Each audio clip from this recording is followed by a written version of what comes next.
嗨，大家好，我是坦平叔。今天是2025年4月3号，这一期咱们聊一聊特朗普的关税。当地时间4月2号，也就是今天凌晨，美国白宫发表声明称，美国总统特朗普当日宣布国家紧急状态，以提高美国的竞争优势，保护美国主权，并加强美国国家和经济安全。声明称，特朗普将对所有国家征收10%的基准关税，该关税将于美国东部时间4月5日凌晨0时01分生效。你看，有零有整。特朗普将对美国贸易逆差最大的国家征收个性化的更高对等关税，该关税将于美国东部时间4月9日凌晨0时01分生效。所有其他国家将继续遵守原有的10%关税基准。声明还称，特朗普拥有修改权限，可以视情况提高或降低关税。特朗普他先宣布美国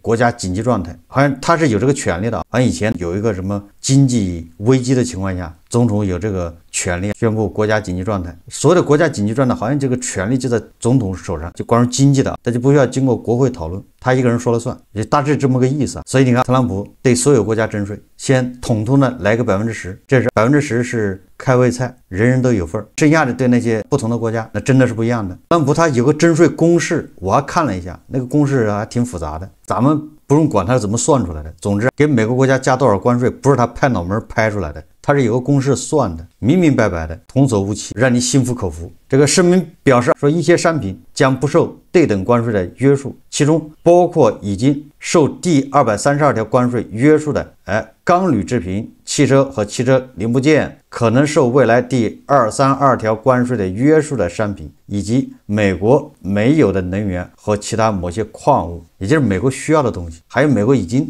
加过了关税的，加到极致了，这玩意不能再加了，就是钢铝制品、汽车零部件。此外，金条、铜、药品、半导体和木材制品也不受对等关税的约束，把这几大项去掉。声明表示，对于加拿大和墨西哥这两个叫美墨加贸易协定的商品继续获得豁免。尽管特朗普声称加征关税将有助于为美国政府带来收入，并振兴美国制造业，但经济学家和商界人士警告说，这些关税措施将推高价格，损害美国消费者和美国企业利益，扰乱全球贸易，不利于全球经济发展。此前已有多个贸易伙伴表示将采取反制措施予以回应。这个《纽约时报》认为，特朗普的关税幅度远超预期，打击面远超预期的影响主要有以下：对美国正面影响，那当然是有的，就税收入大幅度增加，预期增加6万亿美元的收入，6万亿美元，这个美国现在是36万亿的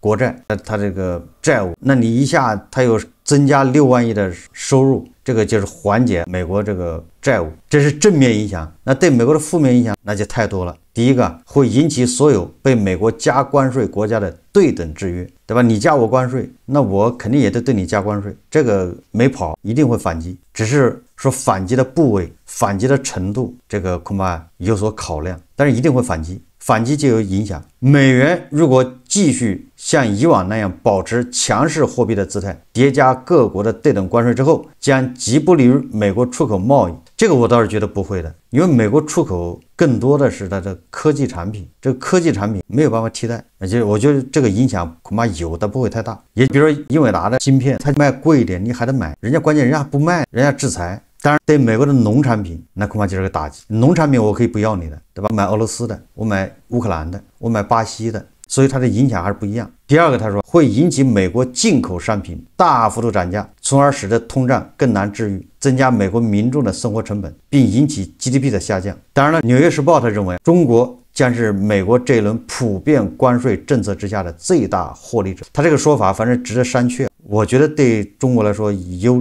利有弊。有利的一面是什么？那我们借助胡锡进老师的这个理论，胡锡进老师说了，都加，那就相当于没有加。这个咱们好好体会一下胡锡进老师这个话，这个时候还有点道理。特朗普你给全世界加税，那就相当于都没加。美国的前副总统彭斯，也就是特朗普第一任的时候跟他搭档的彭斯说，特朗普关税是美国历史上和平时期最大规模的增税措施。这些关税规模几乎是特朗普彭斯政府时期，也就是特朗普第一任时期征收关税的10倍，将使美国家庭每年多支出超过3500美元。所以说，特朗普可以说叫毁掉美国的黄金时代。刚才也说了，你对这么多国家加税，那人家一定会反制。美国加关税，它对各国的影响，就各个国家加的关税到底多少？这个大家可以在网上看表，反正大国是54%，累计起来，亚洲和非洲是重灾区，越南是46%，柬埔寨是49%，缅甸44%，斯里兰卡44%，老挝48%，非洲的马达加斯为47%。博茨瓦纳37%，南非30%，对欧盟征税20%。实际上，对亚洲这些国家的加征关税，反过来又会作用到中国身上。大家都知道，因为咱们很多商品都是先出口到东盟，在东盟那儿包装一下之后，或者简易加工一下之后，贴上这个东盟所在国的标，出口到美国。那特朗普对越南、对柬埔寨、缅甸、斯里兰卡也加这么多关税，实际上就把大国通过这些国家出口路给堵上了。这个我在以前节目介绍过，特朗普这种加关税最终是指向大国。我想这是特朗普单方面引起的这种关税大战，这也没什么，这是你特朗普权利，你可以这么做，但是别的国家就可以反击。但是特朗普小集体居然悍然恬不知耻，他说希望别的国家不要反击，免得升级事态。当地时间4月2号，美国总统特朗普宣布加关税之后，美国财政部长叫贝森特接受采访的时候说，他说这些国家会不会采取反制措施的提问时，贝森特说，我建议这些国家先不要采取报复措施，让我们看看事态发展，因为如果这些国家采取反制措施，事态就会升级。大家看视频。And there's some policy decisions here. China is at 34%, added to the 20% already. So that's 54% on Chinese goods. Yep. Are they going to come back with something big? Well, we'll see what they do. Is my advice to every country right now is do not retaliate. Sit back. Take it in. Let's see how it goes. Because if you retaliate, there will be escalation. If you don't retaliate, this is the high water mark.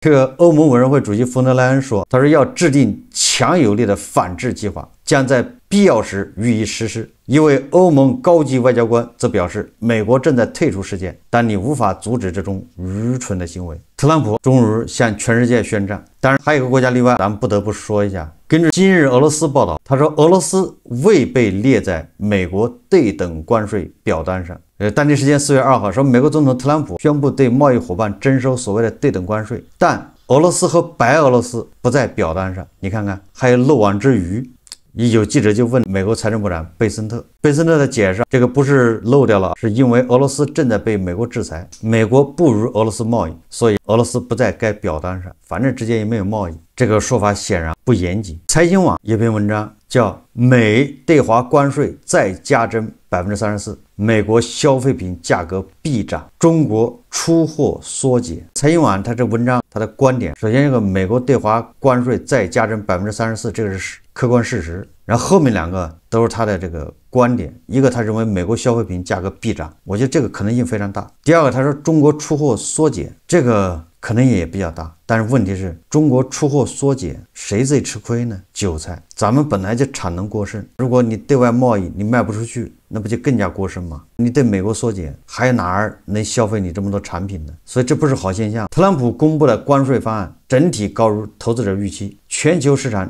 震荡加剧，对国内各产业冲击持续增加。这个美股反正昨天晚上已经跌过了，也先跌为敬，先给你来一轮给你看看。财经网说他说美国再次对中国商品加税，冲击消费品出口。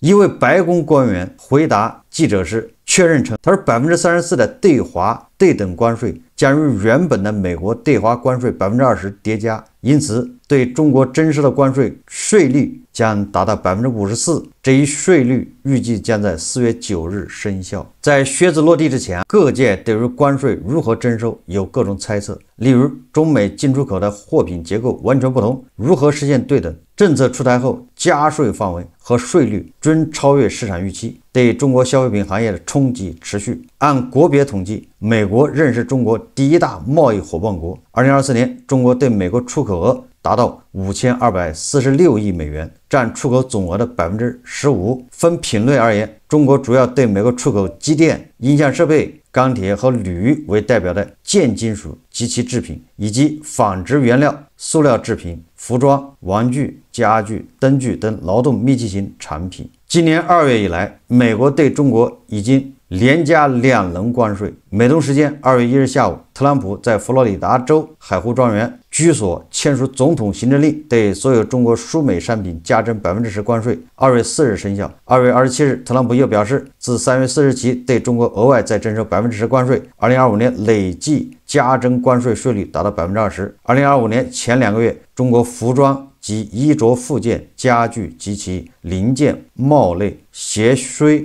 玩具出口金额分别同比下滑 6.9%、15.5%、4%、18%、11%。中诚信国际研报指出全面加征关税对上游原料和劳动密集型产品负面影响更大。展望后续，中美博弈加剧下，外需不确定性上升，美国关税制裁，全球产业链重构下，出口或持续承压。另外，更大范围的贸易战概率提高，给中国出口带来更多的不确定性。额外加征的 10% 关税或对3月中国整体出口，尤其是关税较为敏感的劳动密集型产品出口造成持续影响，也就是咱们很多商品的出口恐怕就凉了。一家在广东和柬埔寨同时设有工厂的国内首代企业人士告诉财新，特朗普2个任期内已经加征多次关税。目前其所在的小首代行业，中国对美出口实际关税已经达到了 45%， 如果再加 34%， 对中国企业和美国客户必然冲击加大。此外，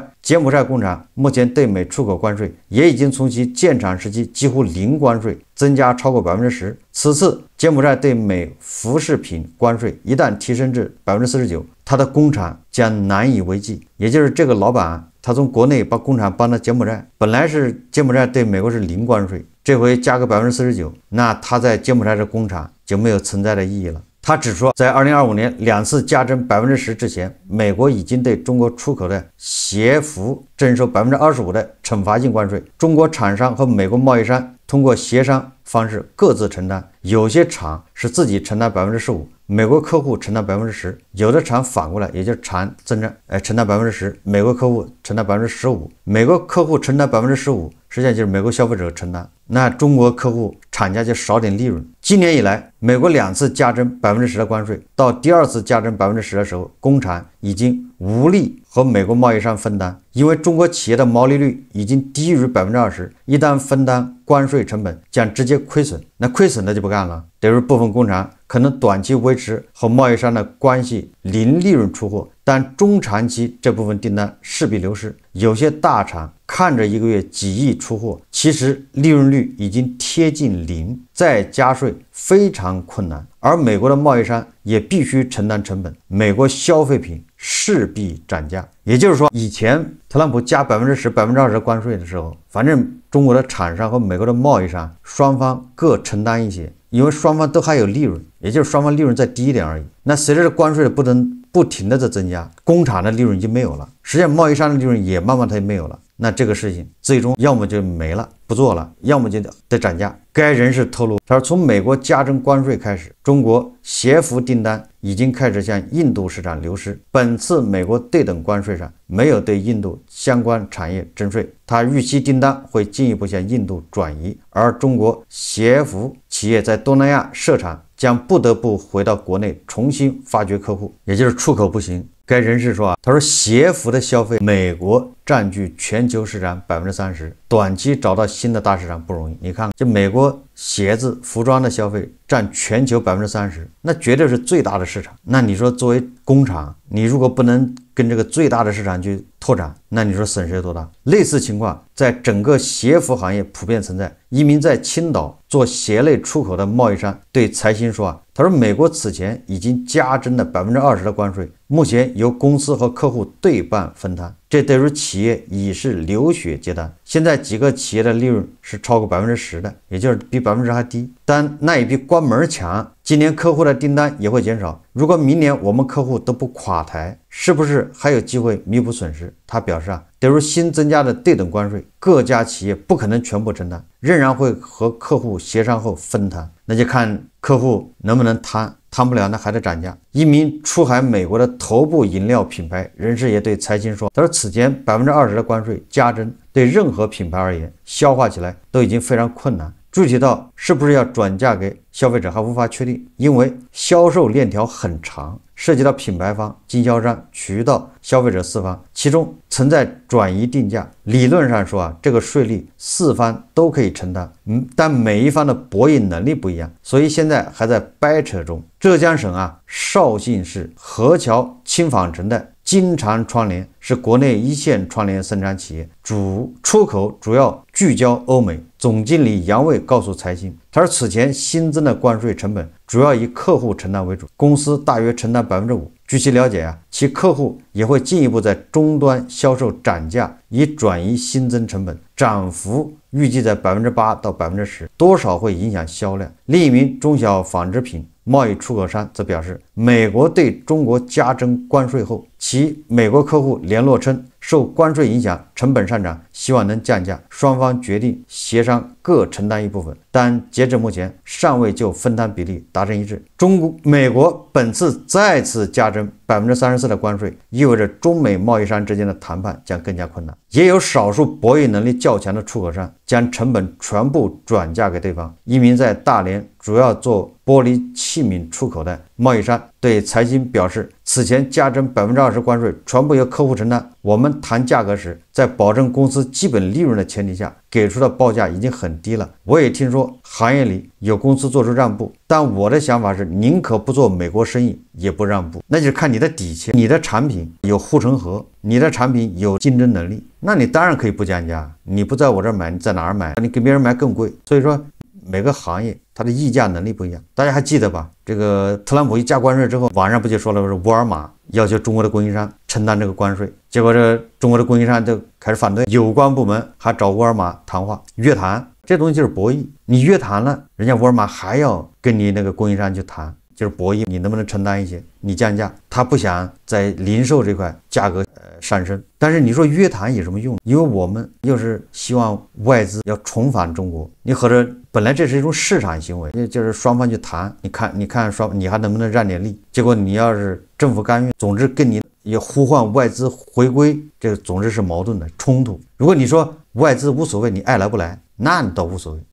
你看不惯，你找他约谈。你一方面要呼唤外资回归，一方面动不动找人约谈，总之是冲突。我倒是觉得应该是由民事主体他们双方谈。你作为厂商，你有利润你就让，你说我让不了了，那你不做，我总不能亏本做生意。你美国的贸易商，你如果愿意在这儿进货，那你就得接受这个价格，你回去你涨价吧，把这个价格转移到消费者身上。如果你说你转移不了，你一转移，消费者就去别的地方买了，那没办法，那就说明咱们这个产品竞争力还是不够，成本还没到极致。你的成本到了极致，别人竞争不过你。有这个厂商说，他说公司在其他国际市场也有布局，虽然放弃美国市场意味着较大的损失，但他不愿意割肉饲虎。我们国内供应商保证质量、保证时间，交付物美价廉的商品，为什么美国政府再三征收关税成本要转嫁到我们头上？确实是，所以说我们的产品还是你得有议价能力，我们的产品要真正的做到物美价廉，别人竞争不过你，那他只能找你合作。美国凯腾律师事务所合伙人韩立杰表示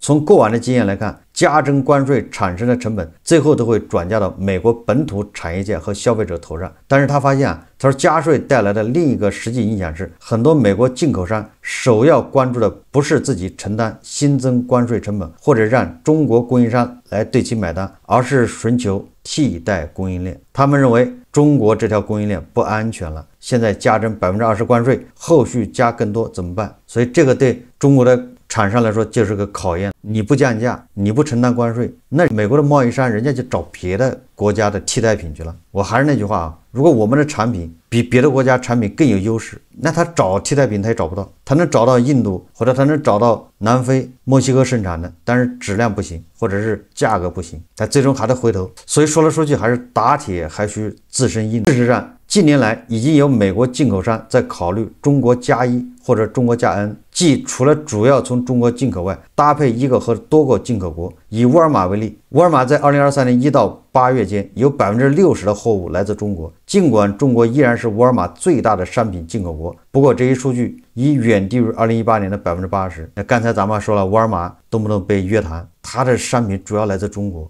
他当然希望你能承担关税，你不承担关税，他接着涨价，他涨价，沃尔玛在美国国内就不行了。沃尔玛近年正积极地将供应链转移至印度，从而减少对中国供应链的依赖。据路透社报道，沃尔玛从印度出口的商品占美国进口商品总量的1/4，而2018年这一比例仅为 2%。 沃尔玛采购执行总裁奥尔布莱特表示我们供应链需要更有弹性，不能依赖任何一家供应商或地区来供应我们的产品，因为我们要时刻应对飓风、地震和原材料短缺的各种情况。国内也有商家将生产链上的某些环节外迁，试图通过改变商品原产地的方式规避高额关税。但在如今美国对全球加税的背景下，是否出海或许需要重新考量。美国最新宣布的对等关税对欧盟、越南、中国台湾地区、日本、印度、韩国、泰国、瑞士、印度尼西亚、马来西亚、柬埔寨等贸易伙伴征收 20% 到 49% 不等的关税，对任何贸易伙伴的最低对等税率也是 10%。 国内企业出海的主要目的地越南、柬埔寨、印尼、马来西亚分别被征收 46%、49%、32%和24%的关税。一位做面料出口的人士此前对